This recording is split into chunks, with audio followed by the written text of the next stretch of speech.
नमस्कार, मैं हूं विनोद महला। आप देख रहे हैं दा मुद्दा। आज हरियाणा, पंजाब और गुजरात में कहलाट मचा हुआ है। बहुत सारे परिवारों के यहाँ पर मातम छाया हुआ है। दरअसल उनके बच्चे अमेरिका से भारत लौटे हैं और जबरन अमेरिका की सरकार ने इनको भारत में डिपोर्ट किया है और इनकी संख्या खासी है। पहले जो दस्ता आया है उनमें 104 लोग शामिल रहे हैं, जिनमें 7 ऐसे युवक हैं जिनकी आयु 20 साल से कम है और 3 महिलाएं भी शामिल हैं। जैसे ही अमृतसर में आज अमेरिका का जो सैन्य विमान पहुंचा, तो उसके बाद गुजरात हो या फिर हरियाणा हो या फिर पंजाब हो, यहाँ पर हड़कंप सा मच गया।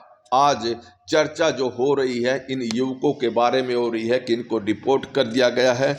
तो देखिए, इनमें पंजाब के 30, गुजरात और हरियाणा के 33 लोग शामिल हैं और बताया यह जा रहा है कि बहुत सारे और भारतीयों को अमेरिका की पुलिस ने डिटेन किया हुआ है। किसी भी समय उनको भारत में डिपोर्ट कर सकते हैं। हालांकि 12 फरवरी को प्रधानमंत्री नरेंद्र मोदी अमेरिका जा रहे हैं। 2 दिन तक वो अमेरिका में रहेंगे और अमेरिका के राष्ट्रपति डोनाल्ड ट्रंप से बातचीत होगी। क्या इस सिलसिले में भी कुछ बातचीत होगी, इसके बारे में कुछ कहा नहीं जा सकता। तो देखिए, ये लोग अपनी जमीन बेच बेच कर अमेरिका में डोंकी के माध्यम से गए थे और पिछले अगर हम 6-7 सालों से देखें तो अमेरिका में गुजरात हो, पंजाब हो, हरियाणा हो, इन तीनों राज्यों से बहुत सारे लोग गए हुए हैं और कई लोग तो अपने परिवार के सदस्यों के साथ वहां पर डोंकी के माध्यम से गए हैं और मैक्सिको या फिर कनाडा के जरिए ये लोग वहां पर पहुंचे हैं। और राष्ट्रपति का जब चुनाव हुआ था, डोनाल्ड ट्रंप ने अमेरिका की जनता से वादा किया था कि जो अवैध तरीके से दूसरे देशों के लोग अमेरिका में रह रहे हैं, इनको उनके देश में भेजा जाएगा। और हरियाणा की बात करें, हरियाणा से भी बड़ी संख्या में अमेरिका में लोग गए हुए हैं। हालांकि आज जो पहली खेप आई है उसमें 33 हैं, लेकिन आने वाले दिनों में कुछ युवक और अमेरिका सरकार उनको डिपोर्ट कर सकती है। ऐसे में ये गरीब तबके के लोग कहिए, किसान वर्ग के लोग कहिए, ये लोग रोजगार की तलाश में अमेरिका में पहुंचे थे।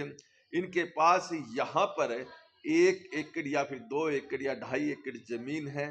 तो इस जमीन को बेचकर एजेंटों को 50-50 लाख, 40 लाख या फिर इससे भी ज्यादा पैसे देकर ये लोग वहां पर पहुंचे हैं। एजेंटों की बात करें, एजेंट इनसे इतना ही वादा करते हैं कि जो दीवार है मैक्सिको अमेरिका की, उस दीवार से ये लोग कूदा देंगे और उसके बाद की जिम्मेवारी इन जाने वाले लोगों की होती है। एजेंटों की कोई जिम्मेवारी नहीं होती। कुछ इस तरह का जो वादा करके ये लोग जाते हैं और अच्छी खासी संख्या में यह कह सकते हैं कि कई हजार लोग अमेरिका में इस तरह से गए हुए हैं।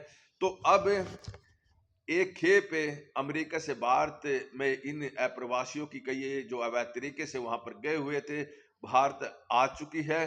तो देखिए, अब परेशानी इस बात को लेकर है कि ना इनके पास जमीन रही जिसको ये बेचकर अमेरिका में गए थे, और अब ये लोग क्या करेंगे। बेरोजगारी पहले ही इनके पास थी और इनके परिवार के लोग बड़े दुखी हैं और आज इनके घरों में कलाट मची हुई है कि जमीन भी चलेगी और इनके जो बच्चे हैं, इनके या परिवार के सदस्य हैं, वो डिपोर्ट हिंदुस्तान कर दिए हैं। अब वो क्या खाएंगे। तो देखिए, जिन के युवक या परिवार के सदस्य अमेरिका में रह भी रहे हैं और हिंदुस्तान में उनके परिजन इस बात को लेकर चिंता में है कि कहीं उनके बच्चों को भी डिपोर्ट न कर दें। हालांकि देखिए, अमेरिका के जो राष्ट्रपति डोनाल्ड ट्रंप हैं, इस दफा बड़े सख्त दिखाई दे रहे हैं और चुनाव के दौरान उन्होंने जनता से जो वादा किया था उस वादा को निभाने का वो प्रयास भी कर रहे हैं। लेकिन बहुत सारे लोगों को यह भरोसा भी है कि उनके बच्चों का या उनके परिवार के सदस्यों के वहां पर जो कागज हैं वो बने हुए हैं और वो डिपोर्ट नहीं होंगे। खैर, आज जो 104 लोग आए हैं, निश्चित तौर पर उनके परिवार के सदस्य आज सदमे में हैं और उनके यहाँ तो चूल्हे पर आज रोटियां भी सेकी नहीं जा रही है। सेकी भी जाए कैसे, क्योंकि लाखों रुपए वो देकर अमेरिका में पहुंचे थे। अब सवाल खड़ा होता है कि इन लोगों के पास तो जमीन नहीं, लेकिन अब ये क्या करें? क्या सरकार इनकी मदद करेगी? या फिर दूसरी बड़ी बात है कि जो एजेंट इनको अवैध तरीके से अमेरिका पहुंचाते थे, क्या सरकार उनके खिलाफ भी कोई कार्रवाई करेगी?